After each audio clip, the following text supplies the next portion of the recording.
କାରଣ ବାବୁ 2019 ଇଲେକ୍ସନ୍ ବେଳେ ଆପଣଙ୍କୁ ଚାପୁଡ଼ା ମରା ହେଇଥିଲା।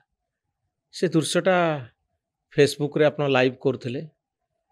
ସେ ଦୃଶ୍ୟକୁ ଆପଣ ଆଜି ମନେ ପକାନ୍ତି? ନବୀନ ବାବୁଙ୍କ ସରକାର ବିରୁଦ୍ଧରେ ଆଜି ସିନା ବିଜେପିର ସରକାର ଆସିଛି। 19 ମସିହା ଇଲେକ୍ସନ୍‌ରେ ଆପଣ ଗୋଟେ ମାଇକ୍ ଧରି ଏକା ଏକା ବୁଲୁଥିଲେ। ଉତ୍କଳ ଭାରତ ଆପଣଙ୍କର ପାର୍ଟି ଥିଲା।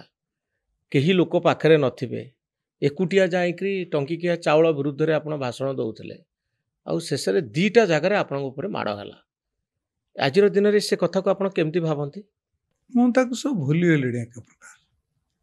ମୋତେ ମାଡ଼ ହେଇଥିଲା ବୋଲି ଆପଣ କହୁଛନ୍ତି ଏବେ ମୋର ମନେ ପଡ଼ୁଛି, କିନ୍ତୁ ଏତେ ଦିନ ହେଇଗଲାଣି ଯେ ସେଟା ମୋର ଆଉ ସେ କଥାଟା ମୁଁ ଭୁଲିଗଲିଣି।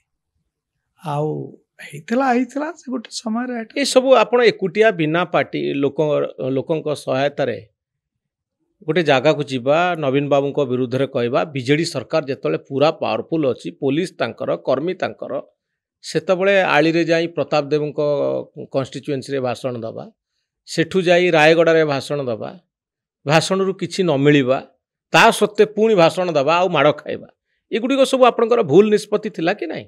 ନା, ସେତେବେଳେ ମୋର ଠିକ୍ ନିଷ୍ପତ୍ତି ଥିଲା।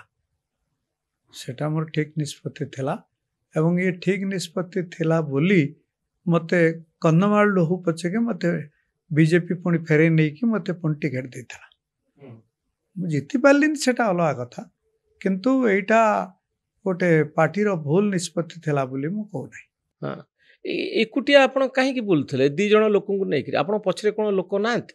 ଆଉ ଆପଣ ବଡ଼ ନେତା ହେଇ 4 ଲକ୍ଷ ଭୋଟ୍ ପାଇବେ ବୋଲି କହୁଛନ୍ତି। ଆପଣ ସାଙ୍ଗରେ ଅନ୍ତତଃ 40ଟା ଲୋକ ତ ବୁଲିବା କଥା ସବୁବେଳେ।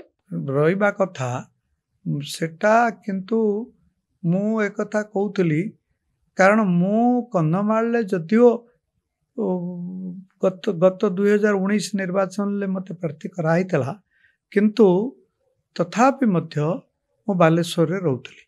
ମୁଁ କେବଳ କନ୍ଧମାଳକୁ ଯାଇଥିଲି 10-15 ଦିନ ପାଇଁ, ତାପରେ ପୁଣି ପଳେଇ ଆସିଥିଲି। ସେଇ ଘରେ ମୁଁ ଆଜି ବି ଅଙ୍ଗାରଗଡ଼ିଆ ଘରେ ଆଜି ବି ରହୁଛି। ତେଣୁ ମୁଁ ଭାବିଥିଲି ଯେ ଲୋକମାନେ ମୋତେ ଭୋଟ ଦେବେ ଏବଂ ମୁଁ ଭାବୁଥିଲି ମୁଁ ବି ନିଶ୍ଚିତ ଭାବରେ ଟିକେଟ୍ ପାଇବି ଏବଂ ଜିତିବେ। ସେଣ୍ଟ୍ରାଲ ଇଣ୍ଟେଲିଜେନ୍ସ ମଧ୍ୟ ମୋ ସପକ୍ଷରେ ରିପୋର୍ଟ ଦେଇଥିଲା ଏବଂ ଓଡ଼ିଶାର ଯେ ସଭା କନ୍ଧମାଳ ଲୋକ ଆପଣଙ୍କୁ କାହିଁକି ଭୋଟ ଦେବେ? ଆପଣଙ୍କ ଘର ବାଲେଶ୍ୱର, ଭଦ୍ରକ। ଭୋଟ ଦେବେ ତାର 2ଟି କଥା ଅଛି। ପ୍ରଥମ କଥା ହେଉଛି ଯେ ମୁଁ ବିଜେପିର ପ୍ରାର୍ଥୀ ଥିଲି। ବିଜେପି ହେଉଛି ଭାରତର ସବୁଠାରୁ ବଡ଼ ଦଳ, ଇଏ ଗଲା ଏକ। ଦ୍ୱିତୀୟ କଥା ହେଉଛି ମୋ ବିରୁଦ୍ଧରେ ଯିଏ ପ୍ରାର୍ଥୀ ଥିଲେ ଅଚ୍ୟୁତ ସାମନ୍ତ, ସିଏ ବି ଭୁବନେଶ୍ୱରର ଲୋକ, ସିଏ ସେଠି ସ୍ଥାନୀୟ ଲୋକ ନୁହନ୍ତି।